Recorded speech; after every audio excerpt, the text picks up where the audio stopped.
போய் யாராவது போய் முருகா நல்லா இருக்கியா, எப்படி, நோ ப்ராப்ளம், என்ன எல்லாம் நல்லா இருக்கா, சாமி பூஜாரி சார் அபிஷேகம்லாம் பண்ணுறாருன்னா புதன்கிழமை கேட்குறீங்களா? அது ஏன் அந்த செவ்வாய்க்கிழமை சாப்பாடு வைக்கிற, ஓகே இறந்து போன தாத்தா பாட்டி சித்தப்பா பெரியப்பாலாம் வந்து உட்காண்டானே அந்த இடத்துல உட்கார முடியுமோனால தெரிச்சு ஓடிடும்ல. என்னுடைய டிரைவர், என்னுடைய அசிஸ்டன்ட்ஸு எல்லாம் சாப்பிட்டாங்களான்னு கேட்டப்போ தான் எனக்கு டேபிளுக்கு சாப்பாடு வரணும்னு உத்தரவே போட்டிருக்கேன். இப்போ ஐஏஎஸ் ஆஃபீஸர்ஸ் படிச்சிருப்பாங்க, லிஸ்ட் எடுங்க. ஒரு 10 ஐஏஎஸ் ஆஃபீஸருக்கு ஃபோன் பண்ணுங்கள், ஆல் இந்தியாவுக்கு ஃபோன் பண்ணுங்கள். சார் நீங்கள் எங்கே படிச்சிங்கன்னு கேளுங்க. சாதாரண ஸ்கூலில் தான் படித்தேன்னு சொல்லியிருப்பார். சொல்லுவார், நானும் சாதாரண ஸ்கூலில் தான் படித்தேன். ஆனால் இன்றைக்கி நம்ம வீட்டில் இருக்கிற ஒரு சாதாரண ஒரு பணிப்பெண்கிட்ட கேட்டோம்னா, ஒரு கிறிஸ்தவர் வந்து மார்னிங் ஒரு ப்ரேயர், வீட்டில் வந்து ஒரு ஃபேமிலி ப்ரேயர் பண்ணுறாரு. நம்ம மட்டும் பண்ணுறது கிடையாது. இங்கே அது கம்மியானதுக்கு என்ன காரணம் நினைக்கிறீங்க? கம்மியானதுக்கு என்ன காரணம்னா இப்போதான் நீங்கள் வந்து எம்ஆருக்கு பிஆருக்கெல்லாம் படிக்கிறீங்க. அந்த காலத்தில் ராஜராஜ சோழன் கோயிலை கட்டினது யாரு? சாதாரண ஒரு ஸ்தபதி தானே கட்டினாரு. பல கோயில்களை கட்டினது அவர் தானே. இன்னைக்கு அந்த மர்மமும் விடுவிக்கப்படவில்லை இல்லவா? எப்படி அந்த டைம்ல இந்த மாதிரி ஒரு விஷயங்கள் கட்டினாங்கன்னு ஆச்சரியம் இருக்கா? அப்படியே இருக்கு. அகத்தியர் எளிமையா கொடுத்த ஒரு முத்திரை சின்ன முத்திரை தான். நிறைய முத்திரை கொடுத்துருக்காரு. முத்திரை வந்து முதல்ல தெரிஞ்சுங்க, அகத்தியர் கொடுக்கல. ஓகே. சிவபெருமான் சொல்றாரு, அவருடைய பிரைமரி முதன்மை சிஷியனை கூப்பிட்டு சொல்றாரு, நீ போய் அங்க பொதிகை மலைன்னு ஒரு இடம் இருக்கு, அங்க போய் இதை நீ நின்னா சம இடம். அதாவது நீங்க ஒரு நான் ஐடி ப்ரொஃபஷனலா ஐடி ப்ரொஃபஷனுக்கு மாறணுமா? அதுக்கு பெஸ்ட் சாய்ஸ் எலிசியம் அகாடமி. வணக்கம் குமுதம் பக்தி நேயர்களே. ஸோ இன்னைக்கு நம்மளோட சீஃப் கெஸ்ட் யாருன்னு பார்த்தீங்கன்னா ஆன்மீக ஆழ்வலர் ராஜ்குமார் சார் அடைஞ்சிருக்காரு. வாங்க வெல்கம் பண்ணிடலாம். வணக்கம் சார். வணக்கம். எப்படி சார் இருக்கீங்க? நல்லா இருக்கு. சொல்லுங்க. அகத்தியர் தான் யார் சார்? அவங்கள பத்தி கொஞ்சம் சொல்லுங்க சார். அகத்தியர் வந்து சிவபெருமான் அப்படின்ட்டு சொல்லக்கூடிய நம்மளுடைய முதன்மையான கடவுளுக்கு அவர் தான் பிரைம் சிஷியர். ஓகே. அவர் என்ன ரோல் பிளே பண்ணாரு அகத்தியருக்கு அப்படின்னா ஒரு சின்ன எக்ஸாம்பிளில் நம்ம கதையை அவருடைய விஷயத்தை சொல்லிடலாம். ஓகே. சிவன் பார்வதி 2 பேரும் கல்யாணம் பண்ணுறாங்க. கல்யாணம் பண்ணும்போது இருக்கிற உலகத்தில் இருக்கிற 33 கோடி தேவர்கள் அப்படின்னு ஒரு கணக்கு இருக்குது. 33 கோடி தேவர்கள் என்னன்னு நம்மளுக்கு தனி சப்ஜெக்ட். அது அத்தனை தேவர்களும் மற்றும் சிவபெருமானுடைய அத்தனை பக்தர்களும் போய் கைலாயத்தில் குவிஞ்சிடுறாங்க. ஸோ அந்த காலத்தில் என்ன ஆயிருக்குன்னு கேட்டால், அப்படி கைலாயத்தில் எல்லாம் வந்து சேர்ந்த உடனே என்ன ஆகுது அப்படின்னா, நார்த் கைலாயம் வந்து அமைங்கிறது. நம்ம கன்னியாகுமரி ஏரியாவில் இருக்கிற அந்த குமரி காண்டம்னு சொல்லக்கூடிய உயரமாயிடுது. ஸோ இம்பேலன்ஸ் ஆகிடுது. டோட்டலாக இம்பேலன்ஸ் ஆனோன்னா என்ன ஆகுதுன்னு கேட்டிங்கன்னா, சிவபெருமான் சொல்கிறார், அவருடைய பிரைமரி முதன்மை சிஷியனை கூப்பிட்டு சொல்கிறார், நீ போய் அங்கே பொதிகை மலைன்னு ஒரு இடம் இருக்குது, அங்கே போய் இதை நீ நின்னா சம இடம். அதாவது இது அவருடைய தபஸோட பவர், அகத்தியர் தபஸோட பவர். அங்கே இருந்து அவர் வந்து இங்கே இதானோடனே நின்ன உடனே சமம் ஆயிடுச்சு, பூமி சமம் ஆயிடுச்சு. ஸோ அதுதான் அகத்தியரோட மெயின் இன்ட்ரொடக்ஷன். ஓகே. சப்த ரிஷிகளில் ஒருத்தர் அவர். 7 மொத்தம் நம்மளுக்கு மொத்தமே உலகத்தில் 7 ரிஷிகள் தான் முக்கியம். என்ன அது சப்த ரிஷியில் முதன்மையானவர் அவர்.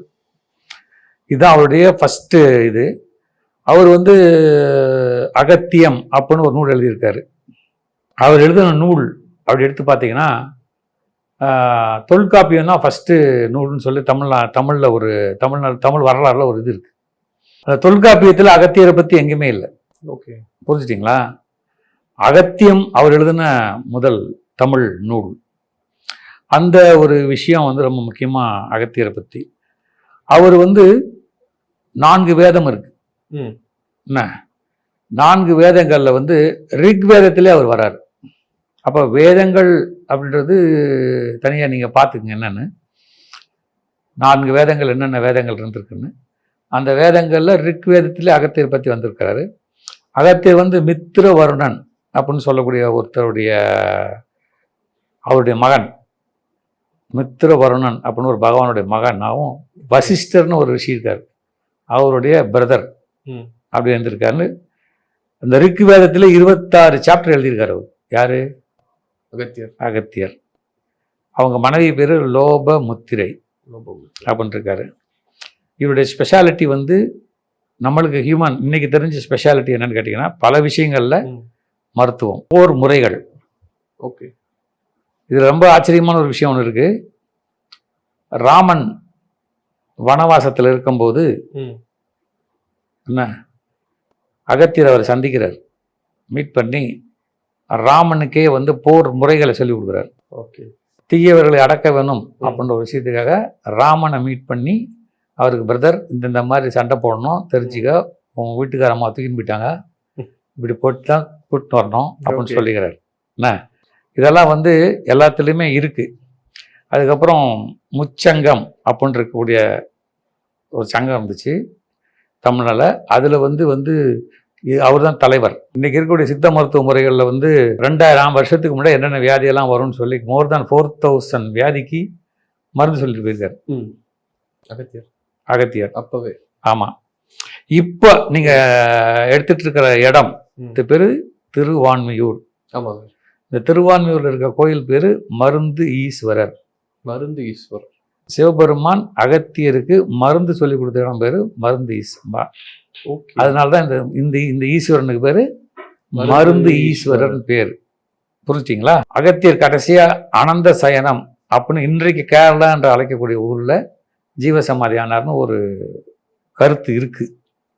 இதுதான் அகத்தியரோட அவரை பற்றிய இருக்கக்கூடிய சொல்லக்கூடிய வரலாறுகள். ஓகே. சொல்லக்கூடாத வரலாறுலாம் ஒன்றும் கிடையாது. ஓகே. ரிஷிகள் பாறைகளை வந்து இந்த ஆன்மீக விஷயம் எப்படி சார் இருக்கு? ரிஷிகள் அப்படின்னா உங்களுக்கு என்ன தெரியும்? சப்த ரிஷிகள், சப்தம்னா 7. ஓகே. 7 ரிஷிகள். 7 ரிஷிகள். ஆன்மீகன்ற ஒரு சப்ஜெக்டே கிடையாது, நீங்கள் தெரிஞ்சுக்கங்க, ஃபஸ்ட்டு புரிஞ்சுக்கணும். ஓகே. ஏதாவது ஆன்மீகம் லௌகீகம் ஏதாவது கீகம்னு சொல்லிட கூடாது. ஆன்மீகன்றது வந்து நல்ல விஷயங்கள் எல்லாமே ஆன்மீகம் தான். Okay sir. எப்படி? நல்ல விஷயம் எல்லாமே ஆன்மீகம். டாஸ்மாக் போறது ஆன்மீகம் கிடையாது. கோயிலுக்கு போறது ஆன்மீகம் தான். ஓகே. அப்பா அம்மாவை கும்பிடுறது ஆன்மீகம் தான். பெரியவங்களை கும்பிடுறது ஆன்மீகம் தான். புக்கை தொட்டு கும்பிட்டு படிக்கிறது ஆன்மீகம் தான். சப்த ரிஷிகள் மக்களுக்கு என்ன சொல்லிருக்காங்க, தம்பிங்களா எல்லாம் ஒழுங்கா இருங்க, ஓகே, என்ன குடிப்பழக்கம் கெடுதல், இப்போ மண்ணுக்கும் பொண்ணுக்கும் ஆசைப்படாத, இதெல்லாம் சொல்லிட்டு போயிருக்கிறாரு. ஓகே. என்ன பஞ்சபூதங்கள் உடம்புல ஒழுங்கா இருக்கணும். ஃபர்ஸ்ட் தெரிஞ்சுங்க கௌதம். கேட்டீங்கன்னா உங்க உடம்புல பஞ்சபூதங்கள், என் உடம்புல பஞ்சபூதங்கள், இங்க இருக்கிற அத்தனை நண்பர்கள் உடம்புல பஞ்சபூதங்கள்னா பேய் இருக்குன்னு வச்சுக்காதீங்க. அக்னி, வாயு, என்ன நீளம், இந்த எல்லா சமாச்சாரம் அந்த இதுதான் உடம்புல இருக்கு. உடம்பை தாங்கக்கூடிய பூமி இதெல்லாம் எல்லாமே. இப்போ ஹீட், அக்னி ஹீட் ஆயிடுச்சுன்னு ஜுரம் உனக்கு. கேஸ் வாயு ரொம்ப ஆயிட்டோன்னா கேஸ் ட்ரபிள் ஆயிடுது. பூமியில் நடக்க முடியல அப்படின்னா கிராவிடேஷன் ஃபோர்ஸ் உனக்கு போயிடுச்சுன்னா காலில் உனக்கு வந்து என்ன ஆகுது, பரலட்டிக்ன்றான் டாக்டர். உன்னுடைய உடம்பு கிராவிடேஷன் ஃபோர்ஸோட ஆக்ட் ஆகலன்னு வச்சுக்க, கதை முடிஞ்சிச்சு. உனக்கு வந்து வந்து பரலட்டிக் சார், நீங்கள் வந்து பாருங்க, வேலையை பாருங்க, ஃபிசியோதெரப்பி என்னன்னு சொல்கிறான். சப்த ரிஷிகளும் என்ன பண்ணாங்க, இந்த பூமியில் இருக்கக்கூடிய அனைத்து ஜீவராசிகளுக்கும் வேண்டிய பஞ்சபூதங்களுடைய பாதுகாப்பை கொடுத்துருக்காங்க. உன்னால தண்ணிக்குள்ள இருக்க முடியாது, மீனால வெளியே இருக்க முடியாது. புரியுது. உனத்தி கடல்ல போட்டா கதை கந்தல், மீனத்துக்கு பூமியில போட்டா அது கந்தல். Okay sir. ஓகே. அகத்தியர் அவர்கள் வந்து நமக்கு கொடுத்த இந்த முத்திரைகள் ஏதாவது இருக்கா சார்? அகத்தியர் எளிமையா கொடுத்த ஒரு முத்திரை சின்ன முத்திரை தான். நிறைய முத்திரை கொடுத்துருக்காரு. முத்திரை வந்து முதல்ல தெரிஞ்சுங்க, அகத்தியர் கொடுக்கல. ஓகே, அது தெரிஞ்சுங்க. நடனத்துல சிவபெருமான் வந்து அவர் ஆடாத டான்ஸே கிடையாது. பரதநாட்டியத்தில் அவர் தான் நம்பர் 1. என்ன இன்னைக்கும் நடராஜர் அந்த சிலையை பார்த்தீங்கன்னா தெரியும். ஆமாம் சார். அப்போ அதுல ஒரு விஷயம்தான் முத்திரைகள்ல நிறைய முத்திரைகள் போட்டு காமிச்சிருக்காரு. என்ன இப்போ அது பாருங்க, அந்த இதை பார்த்தீங்கன்னா அந்த அம்மா கொடுத்துருக்குது அபய முத்திரை. ஓகே. Okay sir. அதனால முத்திரைன்றது மனித வாழ்வோட சேர்ந்து வர ஒரு சப்ஜெக்ட். இது உங்களுக்கு ரொம்ப புரியுற மாதிரி சொல்லணுமா? சொல்லுங்க சார். நீங்க ஒரு சீனியர் போலீஸ் ஆஃபீஸரை பார்க்குறீங்க, அவரை பார்த்து அப்படி செல்ட் அடிக்கிறீங்க, இது ஒரு முத்திரை தான். ஓகே. ஓகே. சரி, சீஃப் மினிஸ்டர் பார்க்குறீங்க, அவரை பார்த்து செல்ட் அடிச்சோ நல்லா தான் இருந்தே கௌதம் என்ன ஆயிட்டு அப்படின்னு கேட்பாரு. எப்போ போலீஸில் சேர்ந்துன்னு கேட்பாரு. அவரை பார்த்தா வணக்கம் பண்ணணும். ஓகே. இவ்வளவுதான் மேட்ரு. ஓ. உங்களுடைய உள்ள வெளிப்பாடையும் உங்களுடைய ஆத்ம வெளிப்பாடையும் சைகையில காமிக்கிறது தான் முத்திரை. ஓகே. அதை வந்து அகத்தியர் ஸ்பெஷலா நமக்கு அதுக்கெல்லாம் ஸ்பெஷலாலாம் ஒன்றும் அவர் கஷ்டப்பட்டுலாம் ஒன்றும் கிடையாது. எல்லா முத்திரையும் இருக்கு. ஓகே. அவர் சொன்ன முத்திரை இவர் சொன்ன முத்திரைன்னு முத்திரை வந்து கட்சி வேறுபாடு கிடையாது. ஓகே. அதெல்லாம் ஒன்றும் கிடையாது. Okay sir. எல்லா ரிஷிகளும் முத்திரைகள் சொல்லியிருக்காங்க. தியானத்துக்கு நல்ல உகந்த முத்திரை அவர் சொன்ன எளிய முத்திரை, சின் முத்திரை, அர்த்த சின் முத்திரையை வச்சுக்கலாம். நோய்களுக்கு நிறைய முத்திரைகள் நிறைய இருக்கு. நம்ம அதை விட்டுட்டு மேலை நாட்டில் இதை ஃபாலோ பண்ணிட்டுக்கிறாங்க. சொல்லுங்க சார். நோய்களுக்கு அகத்தியர் கொடுத்த தீர்வுகள் ஏதாவது இருக்கா சார்? நோய்களுக்கு அகத்தியர் நான் முன்னமே சொன்ன 4443 வியாதிகள் இருக்குன்னு சொல்லி அதில் பண்ணியிருக்காரு. இன்னைக்கு அகத்தியர் கொடுத்த மிகப்பெரிய வரமே வந்து பைத்தியங்களுக்கு வைத்தியம் பண்ணுறது தான். மொத்தம் 18 வகையான பைத்தியம் இருக்குதான். ஓகே. அவர் சொன்னபடி அந்த 18 வகை மனநோய்க்கு மருந்து கொடுத்துக்கிறாரு. போதுமா? போதும் சார். இப்போ நிறைய சித்தர்கள் பத்தி எல்லாருக்கும் வந்து மக்களுக்கு வந்து தெரியப்படுது. அவங்களாம் நிறைய பேர் ஃபேமஸ் ஆகிறாங்க சார். இப்போ அகத்தியர் இந்த ஜீவசமாதி தான் சார் இன்னுமே ஃபேமஸ் ஆகாம இருக்கு. அவரை பத்தின மக்களுக்கு ஏன் ஒரு கௌதமுக்கும் ராஜ்குமாருக்கும் தெரியலன்னா அது ஃபேமஸ் ஆகலன்றது அர்த்தம் கிடையாது. அவருக்கு ஒரு சின்ன ஒரு யாரோ தமிழ்நாட்டில் இருக்கக்கூடிய ஒரு குறுகிய வட்டத்துக்கு தெரியலன்னா அது வந்து ஃபேமஸ் ஆகலன்னு சொல்ல முடியாது. Okay sir. டிஸ்கஷன் இருக்கும்போது சொன்னது பாம்பன் சாமிகள் ஏன் ஃபேமஸ் ஆனார், உள்ளூரில் இருக்காரு. திருவண்ணாமலையில் போனால் பாம்பன் சாமிகளை வந்து ரமண மகரிஷி சொல்லுவாங்க. அப்படி கொஞ்சம் தள்ளி இந்த பக்கம் போனோம்னா வேற ஒரு சித்தர் இன்னைக்கு இருக்காரு அப்படின்னு சொல்றாங்க. இது சித்தர்கள் வந்து அவங்க எல்லாம் முடிவு பண்ணணும் தன்னை எப்படி வெளிக்கொண்டாடணும்னு. ஓகே. நீங்கள் நானும் வந்து முடிவு பண்ண முடியாது. ஓகே. மக்கள் முடிவு பண்றது, மக்கள் முடிவு பண்றது. அகத்திய அவர் வந்து இவருக்கு காட்சி கொடுக்கணும்னா காட்சி கொடுப்பாரு. இப்போ இல்லை வேண்டாம் வேண்டாம். இன்னைக்கே பாத்தீங்கன்னா நீங்க தான் அகத்தியரை பத்தி கேட்பீங்கன்னு பணம் 1 மணிக்கு நினைச்சீங்களா? இல்ல சார், நினைக்கல சார். கேட்டுக்கிறீங்கன்னா என்ன அர்த்தம்? வாழ்க்கையில் இருக்கிற தடைகள்லாம் தகர்த்தெறியறதுக்கு சித்தர்கள் சொன்ன முத்திரைகள் மந்திரங்கள் இருக்கா சார்? சித்தர்கள் சொன்ன முத்திரைகள் சொல்லிட்டு மந்திரங்கள் வந்து நம்மளுக்கு தேவையில்லை. ஓகே. சாதாரண மனிதனுக்கு மந்திரங்கள் தேவையில்லை. சாதாரணமா ஒரு சித்தரை வழிபட்டு போனாலே போதும். ஒரு வழக்கமா சாமி கும்பிட்டாலே போதும் சொல்றீங்களா? இல்ல, நீங்க கேட்கிற கேள்வியில சித்தர் வேறு சாமி உருவங்கள் வேறு. சிற்ப சாஸ்திரத்துல நீ ஒரு கல்லை வீட்டுல தூணா வச்சுக்கலாம். அதே சிற்ப சாஸ்திர பிரகாரம் அந்த கல்லை ஒரு அம்பாலா மாத்திட்டு அது உயிர் வந்துடும். புரிஞ்சுட்டீங்களா? இவரு பேரு கொத்தனாரு என்ன, அவரு பேரு என்ன சித்தர் கிடையாது. அந்த சிலையை வடிக்கிற பேரு அவர் பேரு என்ன, சிற்ப சாஸ்திரம் தெரிஞ்சவர். ஓகே. அந்த சிற்ப சாஸ்திரம் டைமென்ஷன்ல கரெக்டா பண்ணிட்டோம்னா அது உயிர் வந்துடும். ஒரு சிலையை பண்ணி முடிச்ச பிறகு அது கண் திறக்கணும். ஸ்தபதின்னு பேரு அவருக்கு. என்ன பேரு? ஸ்தபதி. ஸ்தபதி. ஸ்தபதிகள்லாம் ஓல்டு ஃபேமஸ். Okay sir. புரிஞ்சுங்களா? இந்த டைமென்ஷன்ல தான் இது பண்ணணும். ஒரு சிலையை பண்ணணும்னு ஒரு கணக்கு இருக்கு. உங்க சௌரியத்துக்கெல்லாம் பண்ண முடியாது. ஓகே. அந்த டைமென்ஷன்ல பண்றவங்க ஸ்தபதி. ஸ்தபதின்றது மிகப்பெரிய ஆர்கிடெக்ட். அது மிகப்பெரிய ஆர்கிடெக்ட். இப்போதான் நீங்க வந்து எம்ஆருக்கு பிஆருக்கெல்லாம் படிக்கிறீங்க. அந்த காலத்துல ராஜராஜ சோழன் கோயிலை கட்டினது யாரு? சாதாரண ஒரு ஸ்தபதி தானே கட்டினாரு. பல கோயில்களை கட்டினது அவர் தானே. இன்னைக்கு அந்த மர்மமும் விடுவிக்கப்படவில்லை இல்லவா? எப்படி அந்த டைம்ல இந்த மாதிரி ஒரு விஷயங்கள் கட்டினாங்கன்னு ஆச்சரியம் இருக்கா? அப்படியே இருக்கா? அப்படிதான் சார் இருக்கு. இது மாறல. இல்ல, அதான் அது வந்து அவங்களுக்கு வந்து இறைவன் கொடுத்த ஒரு இது. இன்னைக்கும் கோயில் கட்டுறோம் நம்ம. இப்ப நானே ஒரு கோயில் கட்டினதுல பெரிய பெரிய பங்கு வகிச்சிருக்கேன். அப்ப நான் ஆச்சரியப்பட்டிருக்கேன். இந்த வேலூர் தங்க கோயில் கட்டும் போது நான் பார்த்து ஆச்சரியப்பட்டிருக்கேன். இவ்வளோ விஷயம் இருக்கா ஸ்தபதி கட்ட அப்படின்னு. ஸோ சிலையை வச்சுட்டு இங்க அது பேர் உடனே சாமின்னு சொல்லுது. சித்தர் அப்படின்றவர் வந்து எங்கேயுமே பிரசன்ட், ஓம்னி பிரசண்டா இருப்பார். இப்ப உட்காந்து கேட்டு இருப்பார். ஆம்னி பிரசன்ட் கண்ணுக்கு தெரியாது இருக்கக்கூடிய ஒரு கேரக்டர் தான் சித்தர். எப்போ தெரியணுமோ, இப்போ வந்து அகத்தியரை பற்றி பேசிட்டு இருக்கும்போது அகத்தியர் வந்து 12 ஆண்டுகள் என்ன வந்து தண்ணியிலேயே மிதந்துக்கிட்டே தவம் பண்ணியிருக்காரு. அப்போ அவர் எவ்வளோ பெரிய விஷயம் இருக்கும். கண்டிப்பாக சார்.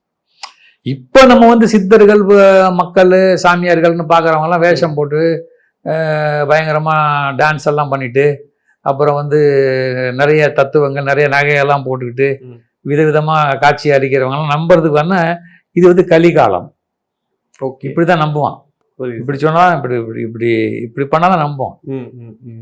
ஓகே. இந்த இந்த டைம்ல இப்படி சொன்னாதான் நம்புவாங்க அப்படின்னு சொல்லிட்டு இப்படி எடுத்து கண்ணாடி இப்படி போடுறது, அப்படி போட்டேன்னா டக்குன்னு ஆஹா இப்படி நம்புவான். சாமி இல்லை, இதுதான் ஓகே சார், ஓகே. அதனால ரியல் லைஃப்ல வந்து சித்தர்கள் கண்ணுக்கு தெரிய மாட்டாங்க. சித்தர்களுக்கு தெரிய மாட்டாங்க. அவங்க எல்லாம் பார்க்கணும் ரொம்ப கஷ்டப்பட்டு கடுந்தவா நம்ம புரிஞ்சு ஓகே. அவங்க ஓகே இவனுக்கு காட்சி கொடுக்கலாம் அப்படின்னு வந்து அவங்க முடிவு பண்ணாதான் உண்டு. பௌர்ணமி அன்னைக்கு வந்து ஜீவசமாதி ஆகட்டும், கடற்கரையில் ஆகட்டும் வந்து சித்தர்களுக்கான வழிபாடு வந்து ரொம்ப அதிகமாயிட்டு தான் இருக்கு. அது வந்து கண்டிப்பா பௌர்ணமி அன்னைக்கு நம்ம அந்த இடங்கள் போயிட்டு வழிபாடு பண்ணி தான் ஆகணுமா, இல்ல வீட்டுல இருந்தே பண்ணலாமா சார்? இது ஒரு சோசியல் மீடியா வந்த பிறகு ஏற்பட்ட ஒரு ப்ராப்ளம். இதுக்கு சோசியல் மீடியாவுக்கு ஒரு அர்த்தம் இருக்கு. எல்லாம் ஒரு காலத்துல திருவண்ணாமலை ஒரு 30 வருஷத்துக்கு முன்னாடி நான் திருவண்ணாமலையில எல்லாம் அந்த பக்கம்லாம் போயிருக்கேன். ராத்திரில எவனுமே இருக்க மாட்டான். ஓகே. இதே கும்பமேளா நடந்து தான் இருந்தது. இன்னைக்கு நடந்த கும்பமேளா என்ன இன்னைக்கு பாத்தீங்கன்னா சோசியல் மீடியால பக்கமா அட்வர்டைஸ்மெண்ட் பக்கமா போட்டு மக்கள் கூட்டம் சேர்ந்துட்டே இருக்கு. முன்னாலாம் பிரதோஷம் என்னன்னு தெரியாது, இப்ப பிரதோஷம் என்னன்னு தெரிஞ்சு போச்சு. சோ நீ 365 நாள் 3 வேளை சாப்பிடுறியா? ஒரு சில நாள் விட்டுருக்கோம் சார். ஆவரேஜா 360 நாள் சாப்பிடுறீங்களா? இல்ல இல்ல இல்ல சாப்பிடுறீங்களா? 360 நாள் சாப்பிடுறோம்.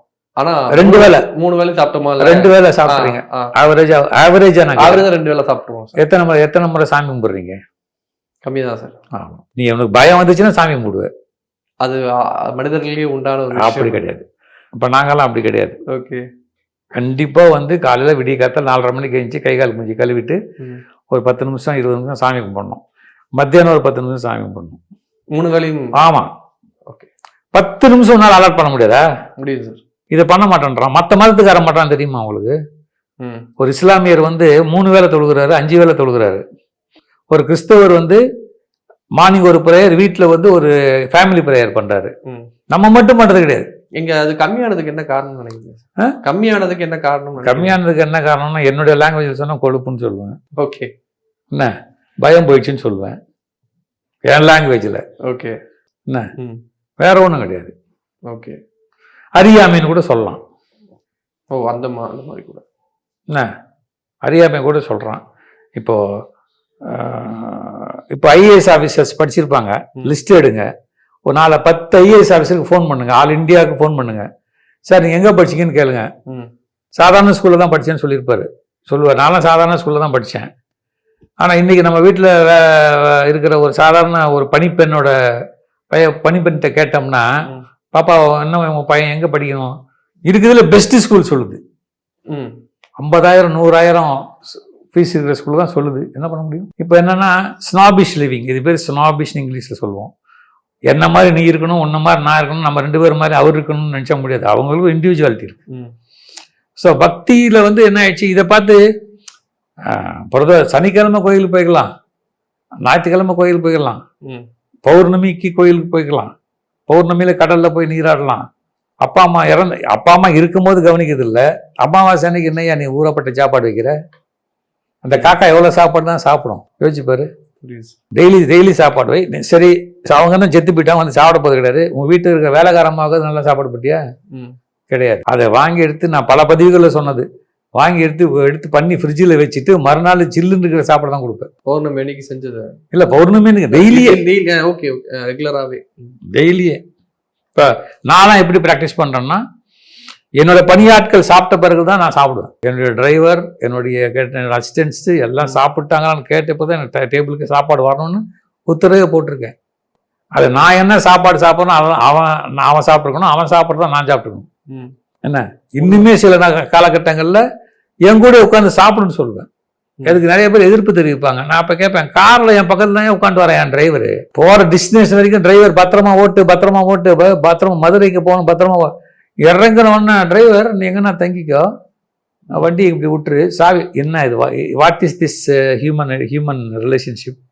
நாங்களாம் அப்படி பண்ண மாட்டோம்.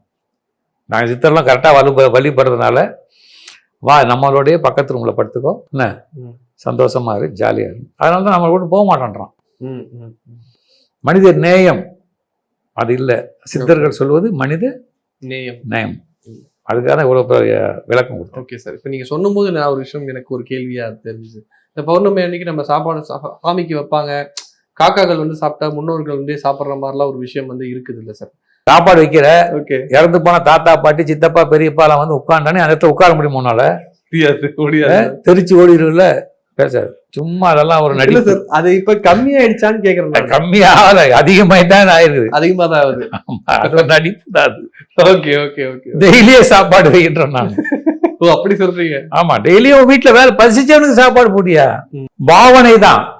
நீ இப்ப என்னை வந்து சித்தப்பாவா பார்க்கலாம், என்ன அண்ணனா பார்க்கலாம், நான் உன்னை மகனா பார்க்கலாம், இதெல்லாம் ஒரு பாவனை தானே. ஓகே. அந்த பாவனையில உன்னை நான் அப்பாவா நினைச்சு உனக்கு சாப்பாடு வாங்கி கொடுக்கணும். என்ன தியாகு ஒரு பெரியப்பாவை நினைச்சு ஒரு சாப்பாடு வாங்கி கொடுக்கணும். அதை விட்டு போட்டு எங்கேயோ எப்போ செத்து போட்டாரு அவரை போய் ஏன் டிஸ்டர்ப் பண்றீங்க? ஓகே சார், ஓகே சார், அதெல்லாம் சும்மா. Okay sir. ரீசெண்டா பாத்தீங்கன்னா வந்து முருகர் வழிபாடு வந்து ரொம்ப அதிகமாயிடுச்சு. செவ்வாய்க்கிழமை ஆனா வந்து வடபழனி முருகன் கோயில்ல போயிட்டு தரிசனம் பண்ணாதான் அந்த வாரமே ரொம்ப நல்லா இருக்குங்கிற அளவுக்கு ஒரு மித்து ஃபாலோ பண்ணிட்டு இருக்காங்க எல்லாருமே. செவ்வாய்க்கிழமை ஆனா சாயந்தரம் பாத்தீங்கன்னா வடபழனி முருகன் கோயிலோட ஸ்டேட்டஸ் தான் வந்து எல்லாரோட போன்லயும் இருக்கு. அது வந்து எந்த அளவுக்கு கௌதமுக்கு முருகனா மாறணும்னு தானே ஆசை வந்துச்சா?